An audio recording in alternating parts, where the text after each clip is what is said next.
Exercise 5.4 का ये रहा 47वां प्रश्न। एक आदमी अपने कर्ज की अदायगी 100 रुपया के मासिक किस्त से शुरू करता है। यदि वह मासिक किस्त में 5 रुपया की वृद्धि करता जाता है तो वह 30 किस्तों में कुल कितनी राशि चुकाएगा। तो यहाँ हमें अपने सोल्यूशन में प्रथम पद हमें यहाँ मालूम है, जिसे हम ए से सूचित करते हैं। तो यहाँ लिखेंगे चूंकि ए इक्वल टू 100 रुपया। उसी प्रकार कॉमन डिफरेंस, जिसे हम सार अंतर के नाम से भी जानते हैं, डी हमारे पास दिया हुआ है 5 रुपया। जबकि यहाँ एस एन, जिसे हम S30 के रूप में कुल पदों की संख्या निकालेंगे, यानी S30 हमें निकालना है।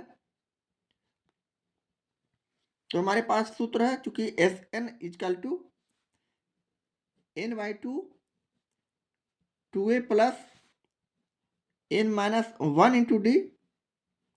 तो यहाँ एस एन के जगह हम S30 रखते हैं और n के जगह 30/2 किए। 2 इंटू ए का मान यहाँ 100 रखे प्लस n का मान यहाँ उसी तरह 30 रखते हुए 1 घटाएंगे और d का मान यहाँ 5 रखेंगे। और इसका हम लोग सॉल्यूशन अगले स्टेप पे निकालेंगे कैलकुलेशन के द्वारा। इसे हम काट दिए तो 15, 2 को 100 से गुना किए 200 प्लस 30 में से 1 को घटा दिए तो 29, यानी 29 को 5 से गुना करना है। अब उसी तरह 15 लिखे 200 और प्लस 29 को 5 से गुना करेंगे 145, 29×5 = 45 से। इसी तरह 15 को 200 और 145 से हम गुना कर देंगे तो 345। 345 से हम 15 को गुना करते हैं, 15×5 = 75 के 5 हासिल 7, 15 चौका 60 और 7 67 हासिल 6, 15×3 = 45 और 6 51, यानी 5175 रुपया हमारा इसका सॉल्यूशन होगा, आंसर होगा। इस तरह हम प्रश्न 47 का सॉल्यूशन करते हैं। एक्सरसाइज 5.4 का ये रहा 48वां प्रश्न, जो कि चैप्टर का अंतिम प्रश्न भी है। किसी बहुभुज के अंतःकोण समांतर श्रेणी में है, उसका न्यूनतम कोण 75 डिग्री तथा सार्व अंतर 10 डिग्री है। बहुभुज की भुजाओं की संख्या ज्ञात करना है। तो यहाँ में जो मालूम है प्रश्न से हम लिखते हैं। चूंकि प्रथम पद, जिसे हम ए से सूचित करते हैं, 75 डिग्री दिया हुआ है, जबकि कॉमन डिफरेंस, जिसे हम सार्व अंतर भी कहते हैं, जिसे हम डी से सूचित करते हैं, 10 डिग्री है। जबकि n का मान हमें पदों की संख्या निकालना है, बहुभुज की भुजाओं की संख्या, जो कि हमारा पदों की संख्या हो जाएगा, जिसे हम n से सूचित करते हैं। क्योंकि हमारे पास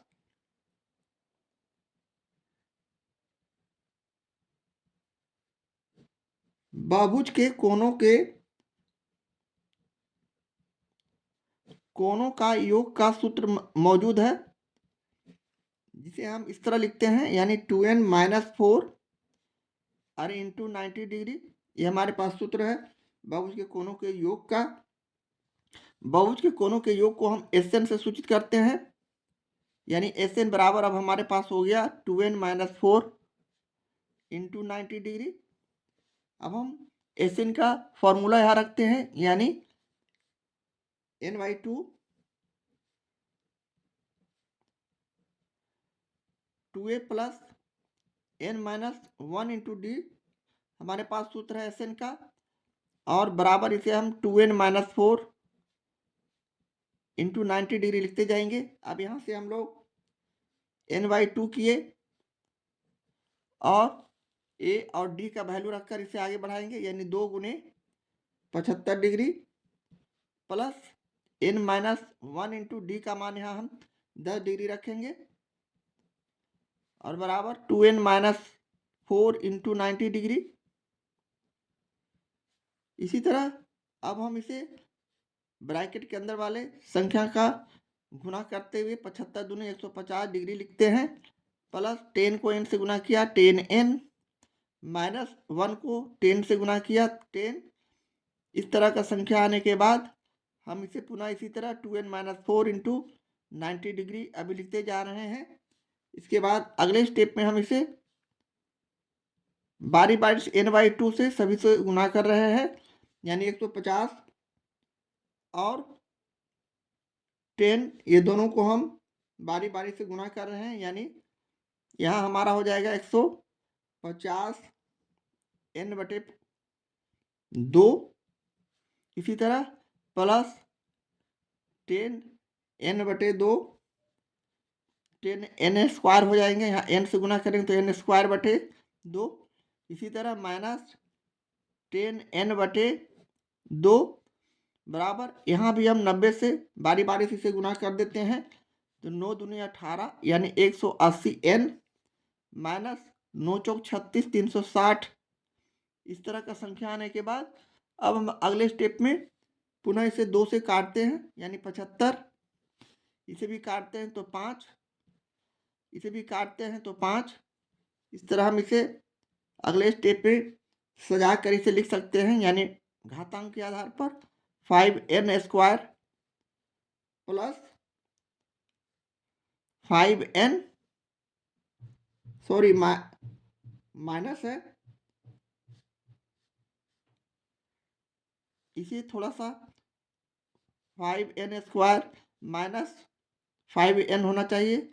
चलिए हम यहाँ 75n लिख रहे हैं, 75n और माइनस 5n बराबर 180 n माइनस 360। अब 175, यहाँ 75n है,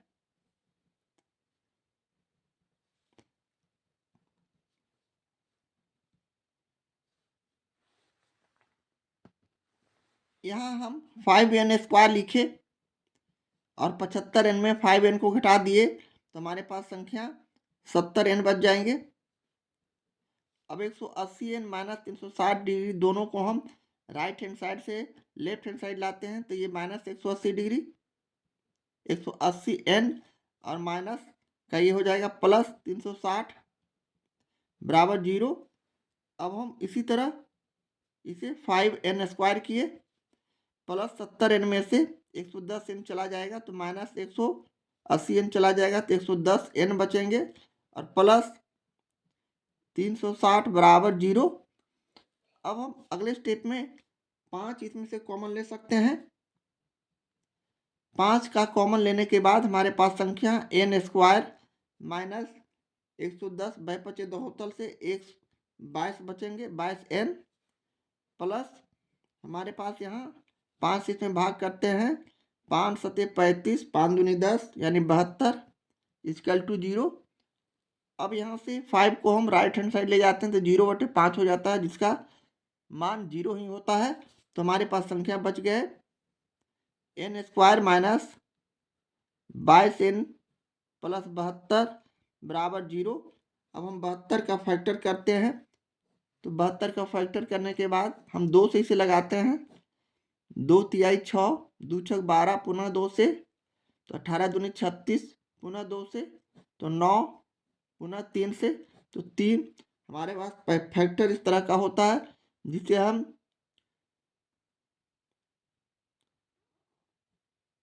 अब जोड़ा लगाते हैं ऐसा कि हमारा बीच में माइनस 22n होना चाहिए जोड़ने पर, और गुना करने पर 72 होना चाहिए। तो हम इसे इस तरह भी कर सकते हैं, 2 गुने 3 गुने 3 बराबर 3 तिहाई 9 दूनी 18, 2 गुने 3 गुने 3 और 2 गुने 2 किए तो 4, 18 में 4 से गुना करते हैं तो हमारा ए जो हो गया 72 आता है। अब 18 में से 4 को हम जोड़ते हैं घटाते हैं तो 22 आता है। तो हम इसे इस तरह फैक्टर करने के बाद इसे हम इस तरह लिखते हैं, यानी n² minus 18n minus 4n और प्लस 72, यहाँ माइनस 72 है, इसलिए कि माइनस 360 डिग्री को हम लेफ्ट हैंड साइड से राइट हैंड साइड से लेफ्ट हैंड साइड लाए, ठीक तो बना रहे हैं, माइनस 180n प्लस 360 डिग्री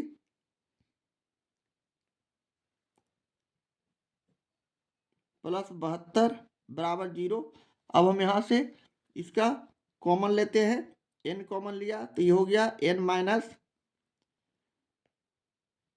18, जबकि यहाँ -4 कॉमन लिया तो यहाँ बच गया n माइनस 18 बराबर 0। अब हम अगले स्टेप में पुनः n माइनस 18 कॉमन लिया तो हमारा संख्या बच गया n माइनस 4 बराबर 0। अब यहाँ से हम लोग n माइनस 18 बराबर 0, तो हमारा n बराबर हो जाएगा प्लस 18, जबकि दूसरी तरफ चूंकि n माइनस 4 बराबर 0, इसलिए हम यहाँ से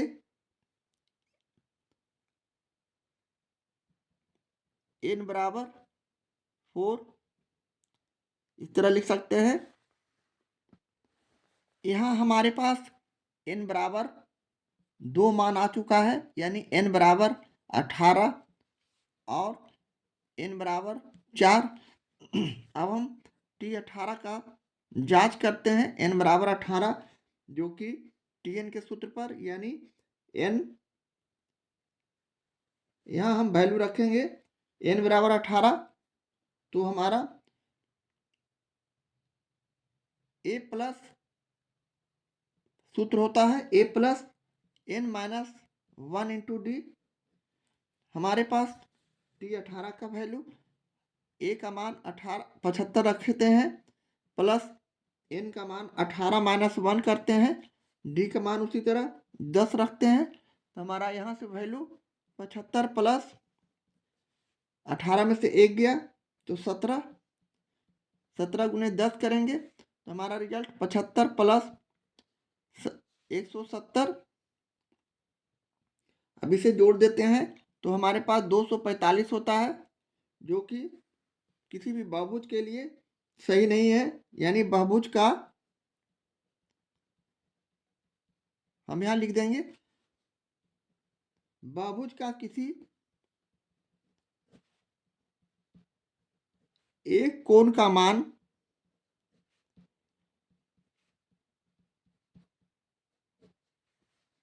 180 डिग्री के बराबर या इससे अधिक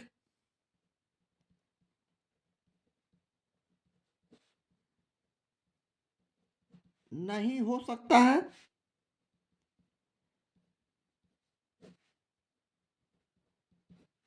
अतः n is not equal to 18, जिसे हम अमान्य कह सकते हैं। यह हमारा आंसर अमान्य होगा, इसलिए हम फाइनली आंसर में अपने n बराबर 4 को रख सकते हैं और यही हमारा आंसर हो गया। यही हमारे प्रश्न का सॉल्यूशन हो गया। इस तरह हम प्रश्न 48 का सॉल्यूशन करते हैं। इस तरह हमारा ये एक्सरसाइज अब समाप्त हो चुका है। हमारे वीडियो को देखने के लिए आपका थैंक यू, धन्यवाद। अब मिलते हैं अगले एपिसोड में अगले प्रॉब्लम के साथ।